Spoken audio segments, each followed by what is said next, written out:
This morning at 6, President Biden is in Europe, not only honoring the sacrifices American and Allied soldiers made to win World War II, but also making sure the fight to protect democracy continues. We preview the call to action he'll make in his speech this morning. And one mid-state candidate is back on the ballot. The new details on why the Houston County Board of Elections disqualified Clyde Jackson and what led the board to reverse the decision. And we're going to be tracking hot temperatures as we roll into the weekend, but for the most part, it's going to be less humid. I'll have all those details straight ahead. Live from downtown Macon, this is Wgxa News This Morning.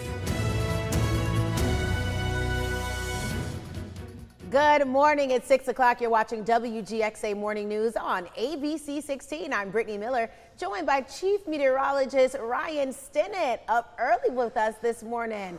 Now, I feel like the forecast is hot and maybe humid, and I don't like the sound of that. Well, I can work on one of those. It's going to stay hot, but humidity levels are actually going to come down today, Brittany. All right, so we have a win this Friday morning. It's going to be very hot this weekend, but not as humid. And we'll take the little wins when we can. Check this sunrise out this morning on our Wilson Bryant Heating and Air Skycast Network. 71 degrees over Mercer University. Clear conditions for the most part. Got a few clouds on the horizon, but overall temperatures are generally in the low 70s this morning, ranging from 70 in Forsyth to 73 in McRae, as well as Soperton, 73 in Dublin, 71 in Fort Valley, and 72 currently in Butler.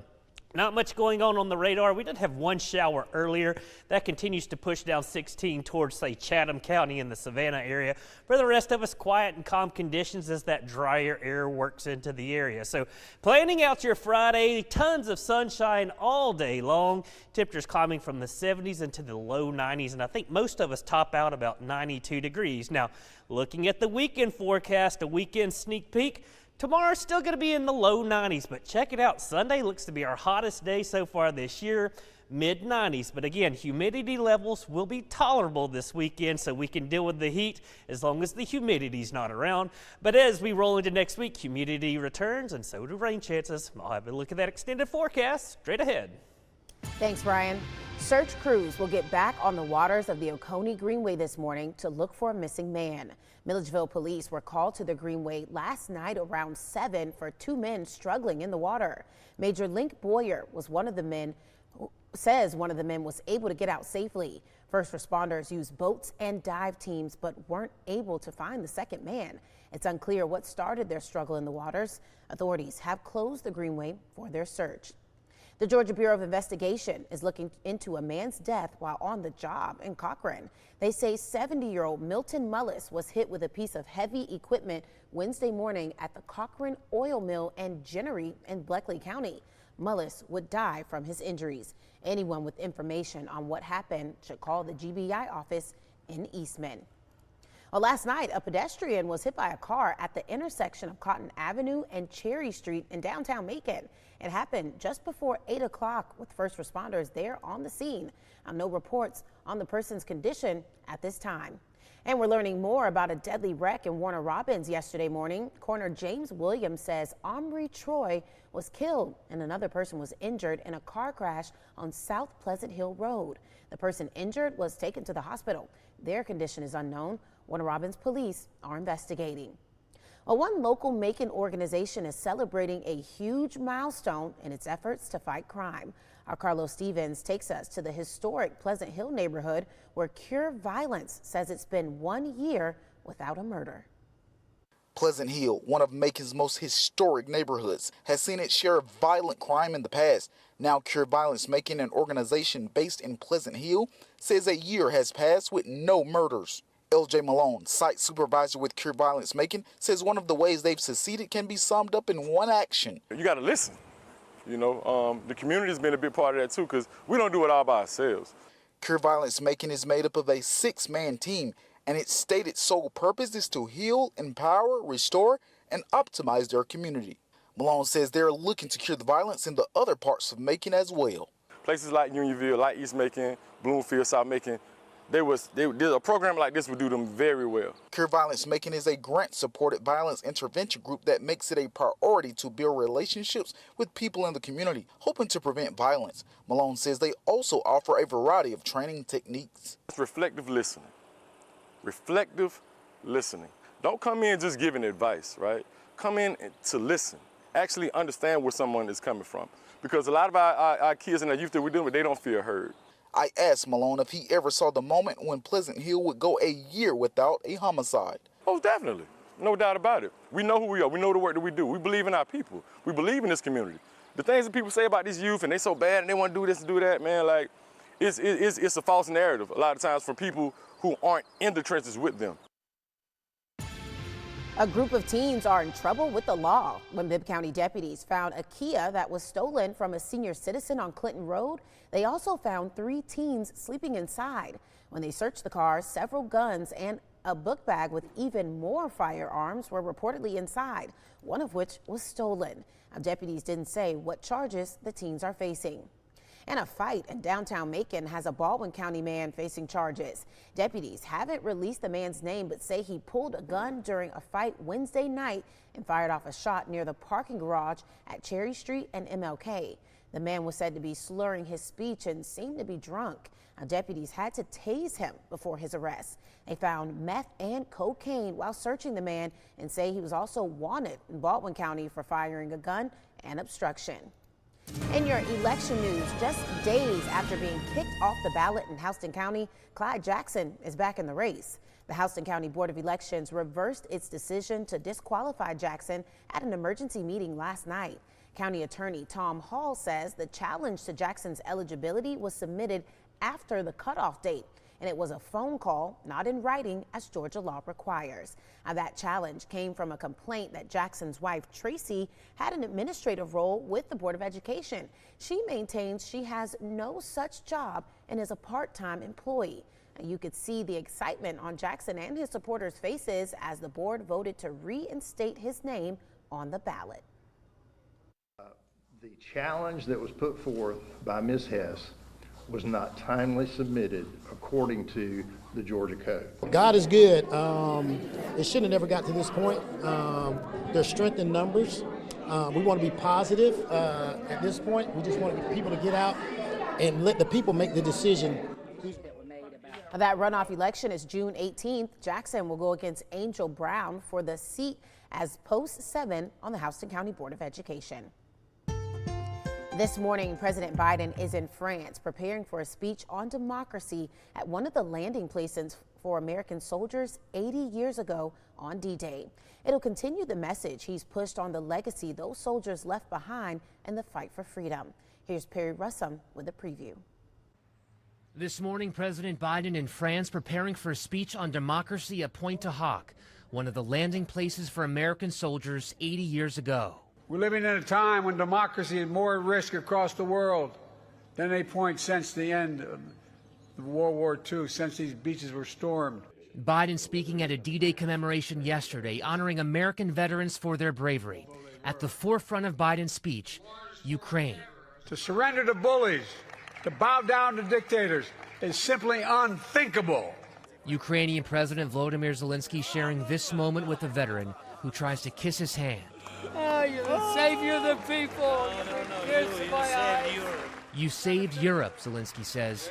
President Biden sitting down in an exclusive interview with World News Tonight anchor David Muir. I wanted to ask you about Ukraine. Are American weapons being used right now inside Russia? They're authorized to be used in proximity to the border. We're not authorizing strikes 200 miles into Russia. We're not authorizing strikes on Moscow, on the Kremlin.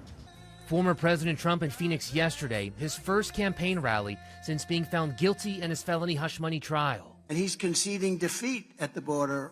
Trump choosing to focus on Biden's executive action on the southern border that effectively shuts down the border for asylum seekers when migrant crossings surge. Biden's order is not a border security plan. It's a concession to the fact that he has lost control over our border. As for Biden's speech this morning on democracy, he is expected to talk about the fight between dictatorship and freedom while driving home a key re-election argument that he will uphold democratic freedoms. Perry Russum, ABC News, Washington. Well, sticking with the border, authorities uncover a human smuggling operation near San Antonio, Texas.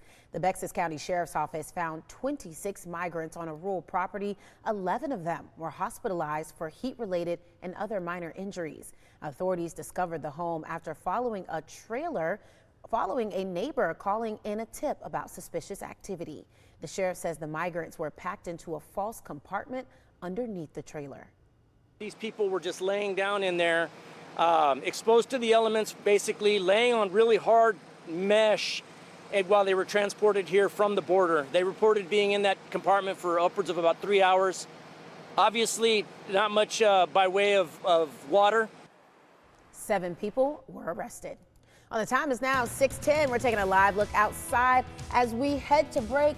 I can't even tell what we're looking at this morning. It's so dark over the city, but the beauty of that sunrise in the making. It looks like the start of a beautiful Friday. Absolutely, and it's hurricane season after all. I have an update on the tropics plus your weekend forecast, and will rain return to middle Georgia? I'll have those details straight ahead. Plus, it's vacation time, but if you don't know where to look, all the R&R will cost you. That's why we're sharing where to score summer discounts. But first, summer road trips can make your vehicle messy in no time. Gina Gannon, though, has a deal on a powerful portable vacuum that'll make cleaning a snap, so there's more time for the good times. The following segment is sponsored by Wgxa. So I don't know about you, but I always try and keep a really nice, clean home and car. But sometimes the car could definitely be a challenge. Well, thanks to HyperSweep, they're bringing you cutting-edge solutions to keep a clean home and clean car effortlessly. I love this. The great thing with HyperSweep is it's 2 times more suction than other handheld vacuum cleaners, which is amazing. Because listen, if I'm cleaning, I want to do it one time and I want it to be efficient. And that's what you're going to find with this. It's really awesome too. So it comes with this really nice stand. So it makes it really compact, really durable. It's so lightweight. So if anyone has dexterity issues, the maneuverability of this is fantastic. But it also comes with a longer brush head so that you can kind of get into those hard to reach places, like in my car when my kids have crumbs everywhere, dirt, dust. It makes it easy. But then there's also a flat brush head, which is great for kind of really getting into those fine little areas, which we all have sometimes, right? I love this because it's very compact. I kind of leave it in the corner of my house when I need to use it one time and it picks everything up, and that's what's so great about it. I love that. So to pick this up today, you can get 53% off. Just go to asadeals.com and enjoy this.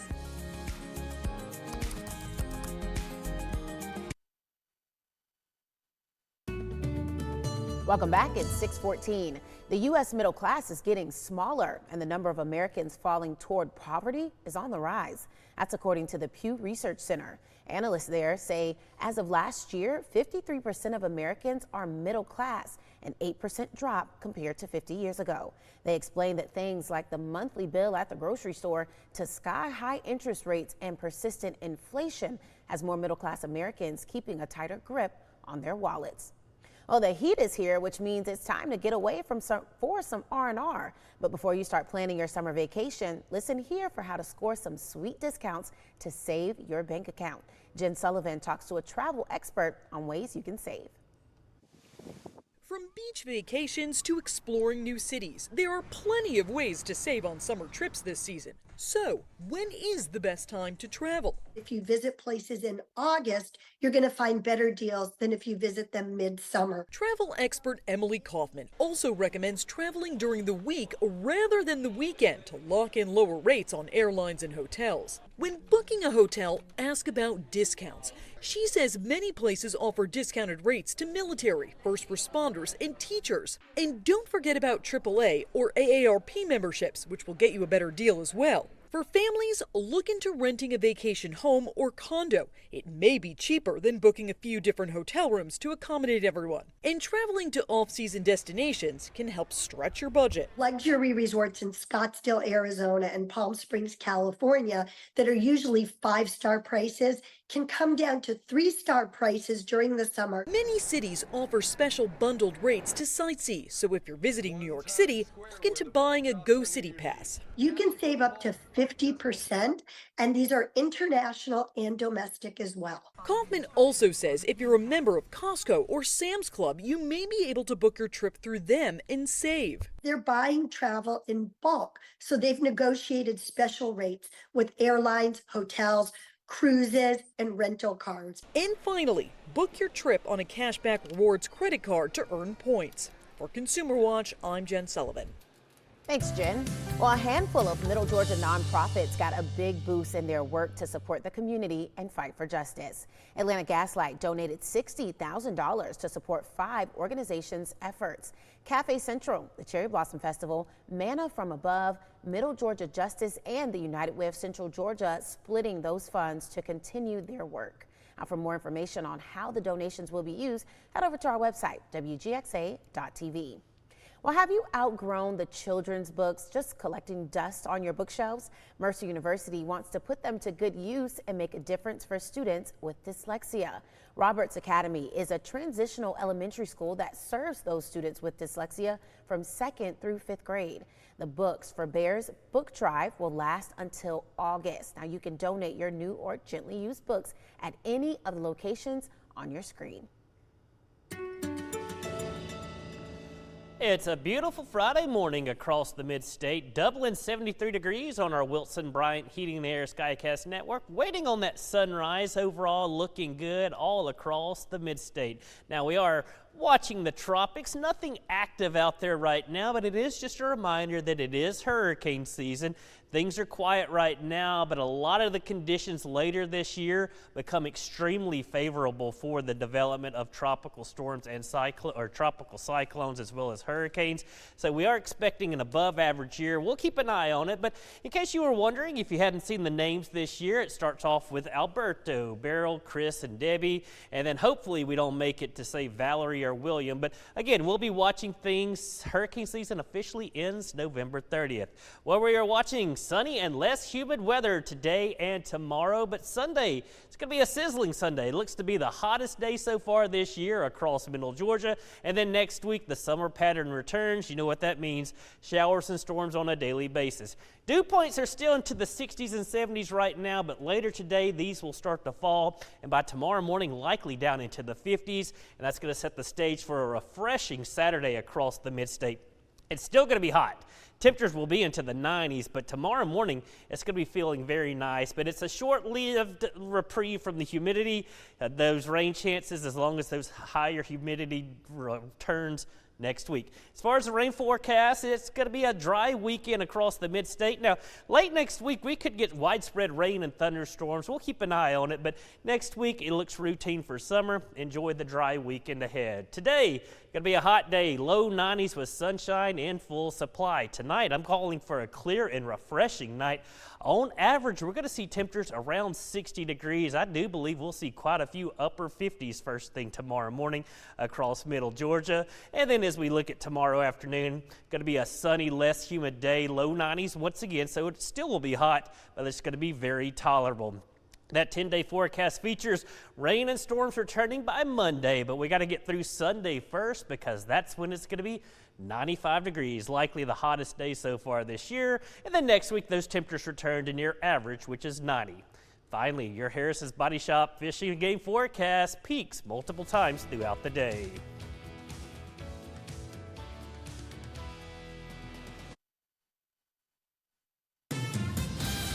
It's 6:23 this Friday morning. You know what that means. It's time for our question of the day to round out your week.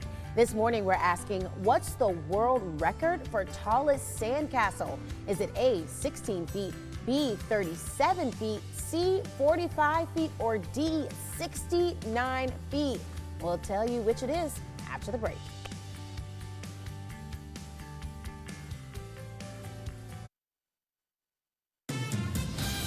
Welcome back. It's time for our answer to the question of the day. Before the break, we asked you, what's the world record for tallest sandcastle? Is it 16 feet, 37 feet, 45 feet, or 69 feet? Now, Ryan here, he's new to our question of the day, but he's taken a guess this morning at C, 45. Because when in doubt, you go with C. I'm thinking, go big or go home. Right. The answer is definitely 69 feet. All right. To me, I think, let's see, the correct answer is 69 feet. Constructed in 2021 in Denmark, the sandcastle stood 69 feet, 5 inches tall, and took 6,400 tons of sand to create. It was made as a way to boost tourism for the Danish town following pandemic lockdowns. How about that? 69 feet, that's essentially 7 stories. Wow, you're very smart. Thank you. I've been told that by millions of people. I'm sure that's not true. That is very tall. Yeah, that's huge. Yeah. But it's no wonder it took 600 tons. Yeah. Wow. I could see how that helped boost tourism because you start saying crazy things like that. I would check that out. Look at that. Anytime people build sandcastles, like when they used to do it in the mall to draw people in, and then at the beach, I always find it fascinating. So. When's the last time you made a sandcastle?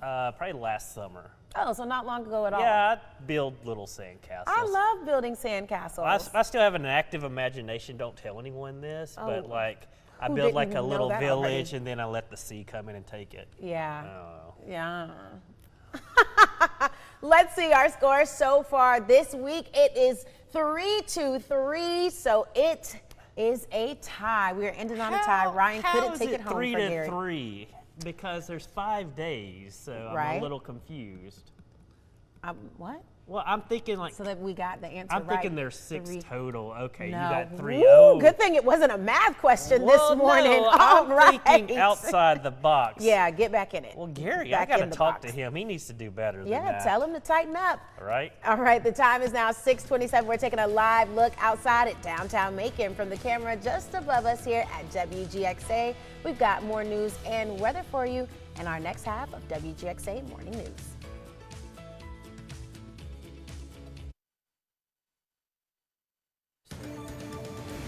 Ahead at 6:30, search crews are in a race against time on the waters of Middle Georgia.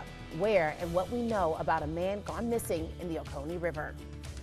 And one mid-state candidate is back on the ballot this morning. The new details on why the Houston County Board of Elections disqualified Clyde Jackson and what led the board to reverse the decision. And get ready for a hot day across Middle Georgia. It's a beautiful sunrise underway. Of course, we'll be watching things as temperatures surge into the 90s by this afternoon. Good morning. It's 6:31. You're watching WGXA Morning News on ABC 16. I'm Brittany Miller here with our chief meteorologist, Ryan Stinnett. Are you a pizza fan? Absolutely. Yeah, who isn't? Well, Paris is getting ready for the Olympic Games this summer. Over in Argentina, though, they are focused on another competition. It's a bird, it's a plane, no, it's flying dough. Pizza tossers take to Argentina for the World Pizza Competitions. Pizzaiolos flinging, flipping, and even lighting pounds of dough on fire to show off their skills. Check that out. 174 people from 14 countries are taking part of being crowned champion in various categories. Winners are voted on by a panel of chefs, pizza makers, and gastronomic experts. Look at that. That is quite impressive. But like I find this weird. It's not in Italy. No, it's not. This actually isn't. I do that in my kitchen all the time. Yeah, I know. Anytime I'm making pizza, I'm on the ground. I've seen you flipping post my stuff leg. on social media and the big mess that you make, but like it's impressive. But what a show this is! That is really cool. I wonder how long. Like, when do you start learning how to do this? Do you start at the, like, as a child? Are you practicing setting dough on fire? I'm sure like some of these people were raised in Italian families, especially, and blindfolded. Like, you look at that. I could do that. No, you could not. I know, but I'd like to think I could. I am so impressed. I would love to be a judge. I wish I could make my own pizza dough. I'd rather just order it from one of the local places. What's your favorite pizza place? Oh, I don't know. No? Are any of them a sponsor? Locally, I really like Fatty's. I have Fatty's not Pizza. had that yet. That is like the Ooh. one place I have not been yummy. yet, and it's on my to-do list. You gotta go. Let's go. Yeah, there's Is it one a date? in downtown Macon. We can make it one. Today's a great day We can walk over. to walk over on a date to go to Fatty's. What's the weather looking like? I'm so glad you're taking me out on that date, Brittany. That means you are paying since you invited me. But wait a second. Yeah, there you go. 71 degrees on our Wilson Bryant Heating and Air Skycast Network. A beautiful morning underway. Clear sky, that sun coming up over the eastern horizon as we look at our camera form right here on top of our TV station in downtown Macon. Now, overall, we are going to be watching these temperatures today. They're going to surge about 20 degrees. So if you're about 70 right now, you're going to be about 90 this afternoon. Currently, it's 73 in Dublin as well as Soperton and Sparta. 71 in downtown Macon as well as Roberta, and 71 in Fort Valley as we speak. Again, planning out your Friday, it's overall going to be a hot day. Low 90s for many of us. Just a day full of sunshine. No threat for rain. We got that drier air mass moving in because we had a front move through overnight. It didn't bring much in the way of rain and storms, and it's really not cooling us off, but it is bringing that drier air into middle Georgia. So as we look at that weekend forecast, looking great across middle Georgia, but Sunday will be a hot day. I'll let you know why coming up. Thanks, Ryan. Just days after being kicked off the ballot in Houston County, Clyde Jackson is back in the race. Our Gloria Ruth Finney was at last night's emergency meeting and details why his disqualification was reversed. Jackson's supporters visibly happy with the Houston County Board of Elections change in heart following an emergency meeting Thursday. God is good. It shouldn't have never got to this point. This comes after that same group of BOE members voted to kick the Board of Education candidate from an upcoming runoff race. Jackson was disqualified Tuesday. However, County Attorney Tom Hall advised the Board of Elections to change their vote. 3-1, that's what they did. This is Houston County Board of Elections Vice Chairman Andrew Bennett explaining on Tuesday why Jackson was being disqualified. The fact that your wife is in a role with the Board of Education, and an investigation was done to confirm that with the Board of Education's attorney. But Jackson's wife maintains she isn't a full-time employee with the Board of Education and does not hold an administrative role. If she did, Jackson would have had to file a letter of nepotism to qualify.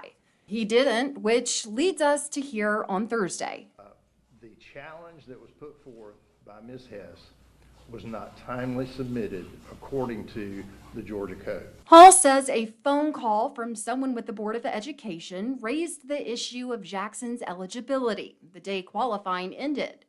However, Hall further explains the whistleblower and the Board of Education failed to address the objection in writing, as it is required by law. Per the open records request Mrs. Jackson is showing me here, it confirms there is no documented communication between the Board of Elections and the attorney for the Board of Education. Back on Tuesday, that's what Bennett is recorded as saying was the driving force behind the vote to disqualify Jackson. But turns out that communication doesn't apply in the eyes of the law, resulting in the board's rescission of their vote and Jackson being back in the race. That runoff is on June 18th. Jackson will go against Angel Brown for the seat as post 7 on the Board of Education. Well, search crews will get back on the waters of the Oconee Greenway this morning to look for a missing man. Milledgeville police were called to the Greenway last night around 7 for 2 men struggling in the water. Major Link Boyer says one of the men was able to get out safely. First responders used boats and dive teams but weren't able to find the second man. It's unclear what started their struggle in the waters. Authorities have closed the Greenway for their search. And a Macon neighborhood with a long history of violence is seeing a remarkable transformation. It's been more than a year since the historic Pleasant Hill neighborhood has had a murder. That's according to Cure Violence. Now, Cure Violence Macon was formed with the goal of restoring peace and cutting down on the deaths in the Macon community. While patting itself on the back, Cure Violence Macon said the decrease in violence couldn't happen without the community buying in and building relationships. It's reflective listening. Reflective listening. Don't come in just giving advice, right? Come in to listen. Actually understand where someone is coming from. Because a lot of our kids and our youth that we're dealing with, they don't feel heard. Malone envisions the organization expanding its focus to help other areas of Macon cut down on violence. Well, a Middle Georgia man traveled across the ocean to help honor World War II veterans on the 80th anniversary of D-Day.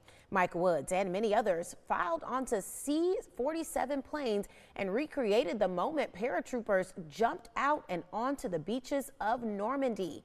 He says it's an honor to pay tribute to the brave service personnel. For Woods, this year's remembrance was extra special, helping bring 3 D-Day veterans to France. He recalls one of the vets' stories of what D-Day was like. I remember one of the veterans that came ashore on D-Day. He wasn't a paratrooper.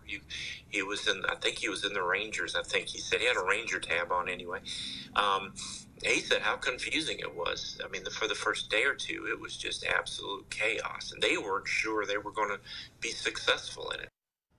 Woods adds it's important to keep the history alive, whether it's jumping out of an aircraft, restoring one, or simply learning. Oh, the work to honor the courage soldiers showed during D-Day is happening right here in the Mid-State. In an exclusive interview, Amanda Peralta spoke to the president of the Museum of Aviation about its mission to preserve one of those C-47 jump planes and pass the lessons of history to future generations. Part of our mission is to preserve in order to inspire and educate. So preserving these artifacts then allows us to inspire and educate future generations on what men and women have done, sacrificed, preserve our freedoms. Now the Museum of Aviation is embarking on their own journey. They're looking to preserve a C-47 that was used on D-Day. So the airplane that we're recovering is part of the 99th Troop Carrier Squad. The aircraft is being transported from Alaska, where it's been on display for decades. Now it's going to be preserved as a symbolic figure to educate Middle Georgia on its historic day and what it means to the history of our country and the world. The 441st Troop Carrier Group that dropped men of the 501st Parachute Infantry Regiment on Drop Zone D just behind Utah Beach. Our mission is to preserve, because if we don't preserve that, it's lost forever. But for Brett, it's more than just displaying the aircraft. It's about what it means to those who served. But the real stories are not the airplanes themselves, but it's the human story. Like I said, the 17 men that jumped out of that airplane that night. What happened to them? What are their stories? What are their family stories? Being able to relate that to today. Would you be able to step into that airplane, jump out of that airplane into the night? The recovery team from Robbins landed in Alaska yesterday, where they will begin the recovery, a process that will take approximately a month before returning to its new home at the Museum of Aviation. Reporting in Warner Robins, Amanda Peralta, WGXA News. This morning, President Biden is in France preparing for a speech on democracy at one of the landing places for American soldiers 80 years ago on D-Day. It'll continue the message he's pushed on the legacy those soldiers left behind in the fight for freedom.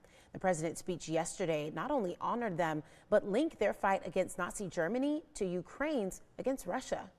At a time when democracy is more at risk across the world than any point since the end of World War II, since these beaches were stormed. Their hour of trial, the Allied forces of D-Day did their duty. Now the question for us is, in our hour of trial, will we do ours?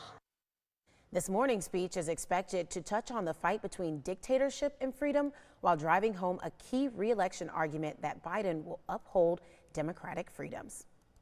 Well, as we head to break, we're taking a live look around the Mid-State, and there is a bug getting in our way. There, he's moving out of the way. Thanks so much. You're looking down at Dublin. The time is now 6:42. Well, after frustrating launch scrubs and blast-off delays, it was finally mission go for Boeing's Starliner capsule. With the rocket now docked at the International Space Station, we look at the crucial cargo it carried for astronauts spending their days in space.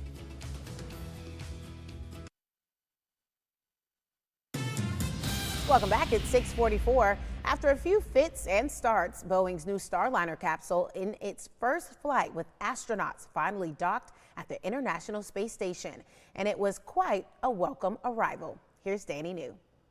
Starliner at 1.5 meters away. After both years of delays and an eventful 27 hours since its launch, this is the moment when Boeing's Starliner finally docked at the International Space Station Thursday morning.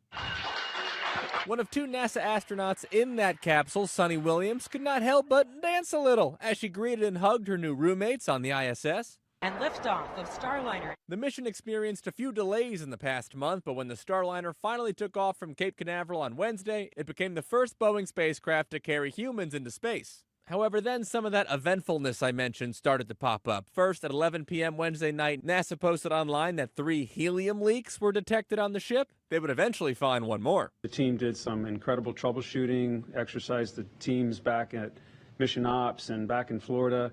Then 5 of the ship's thrusters started malfunctioning, causing the Starliner to miss its initial window for docking at the ISS. Thankfully, they were able to get 4 of them back online, but as for the reason behind this glitch, we think right now there's something that causes the thrusters to fail, and we don't know exactly why. The Starliner did, however, make its backup time, docking at about 1:30 p.m. Eastern on Thursday. And with it came a critical piece of cargo that got quite a bit of attention this past week. NASA says there were actually 2 really important reasons for fixing this. Number 1 and number 2. Yes, the ISS has been experiencing a plumbing issue recently, and it needed a new pump that can turn, let's say, wastewater into drinking water. NASA says they recycle about 97% of their wastewater. And fortunately, after discarding some luggage, the Starliner was able to squeeze in and bring that replacement. Well, you can jam out tonight in Milledgeville while picking out some locally made jams. Millie Farmers Market will take over the Marketplace Pavilion in downtown with local farmers and artisans setting up shop. You'll find Middle Georgia grown fruits, veggies, jams, and jellies, along with handcrafted goods like soap and candles. In a goal to make healthy food more accessible, a grant through Wholesome Wave Georgia allows the market to double money spent through SNAP benefits. The market says it's more than just a local shop, it's a celebration of community and sustainability. And Warner Robins, Heart of Georgia Hospice, is throwing a party to celebrate its 40 years of service to Middle Georgia. The Community Fun Day extravaganza gets going tomorrow morning at 11. Along with food trucks and live music, kids can enjoy a bouncy house and playground or transform into whatever they want at a face painting booth. Now, not only is it a day of fun, a silent auction will help raise money for Heart of Georgia Hospice cause. You can join in on the celebration at the hospice location on Rest Ridge Drive. Well, Macon kicks off its Pride Month celebrations this weekend. The Okmulgee Mounds is hosting its 3rd annual Pride in Our Parks with a cleanup tomorrow morning. Looking ahead, the celebrations continue next weekend with Georgia Icons, a drag queen show at the Capitol Theater. It's a way to raise funds for Macon's Pride festivities. And later this month, Dublin will throw its own party with a Pride Festival at the Market on Madison. You can shop around at vendors or enjoy some music and dancing. Now, for more details and more of what's to come this month, head to our website, wgxa.tv.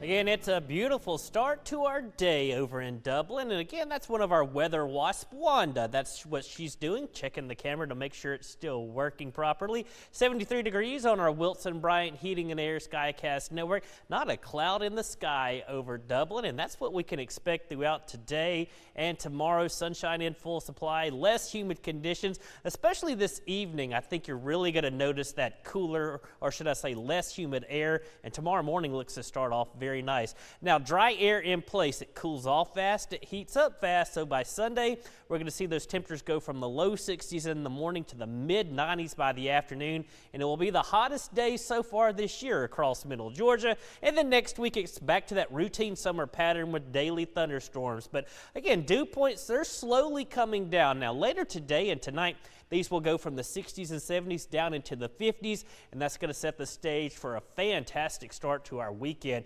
Saturday morning, dew points into the 50s, lows maybe even into the 50s in some spots. Enjoy it, because by late Sunday and into Monday, the humidity starts to return, and so will those rain chances. But the weekend forecast looking great. Both Saturday and Sunday will be dry, low 90s tomorrow after the refreshing start to the day. There's that Sunday sizzle. We're talking mid-90s by Sunday afternoon. I would not be surprised if a few of those hotter spots were in the upper 90s, again, setting the stage for the hottest day so far this year. And we're dry through Sunday, but then next week those rain chances really start to ramp up with scattered showers and storms on a daily basis. But today, lots of sunshine. You'll need the sunglasses and you'll need that air conditioning. Low 90s for most locations. Tonight, clear and refreshing. Maybe a pretty decent night to sleep with the windows open. Get a little bit of Mother Nature's AC. And then as we look at that 10-day forecast, we are featuring those low 90s tomorrow afternoon. Mid 90s for Sunday, and again, dry through the weekend. And then those storms will return next week with higher rain chances. You do bring those afternoon highs down a little bit. We're talking low 90s, which is pretty close to average for this time of year. Nights will be mild and muggy with those lows in the 70s. Finally, your Harrison's Body Shop fishing game forecast. It's a roller coaster ride throughout the day, peaking twice in the excellent range.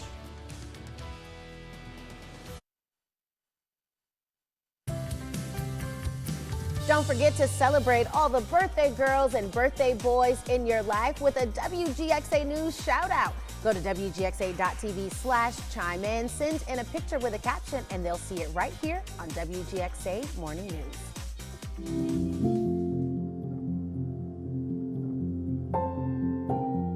Oh, for many kids, summer break is a time for fun away from school. But for almost 22 million kids across the country who rely on schools for their meals, it can be a challenging time.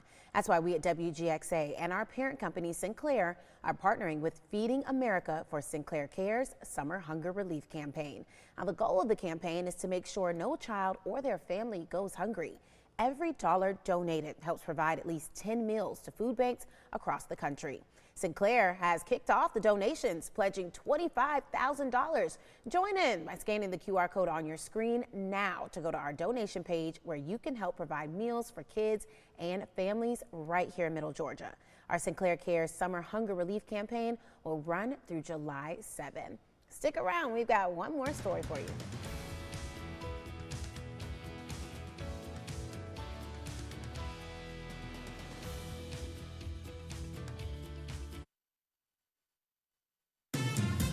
Trending now, the most popular baby names this year are being influenced by pop culture. The parenting site Baby Center looked at data for thousands of names that parents were sharing online to figure out just how much influence today's trends and culture were impacting future preschool rosters. Now, some of those names include Channy, Zendaya's character from Dune, Bridgerton also making an impact. Penelope, the same name as this season's protagonist, made the top 50. And just like everything else right now, women's basketball is leaving its mark with Caitlin jumping almost 1,600 places for girls and Clark going up 15 spots for boys.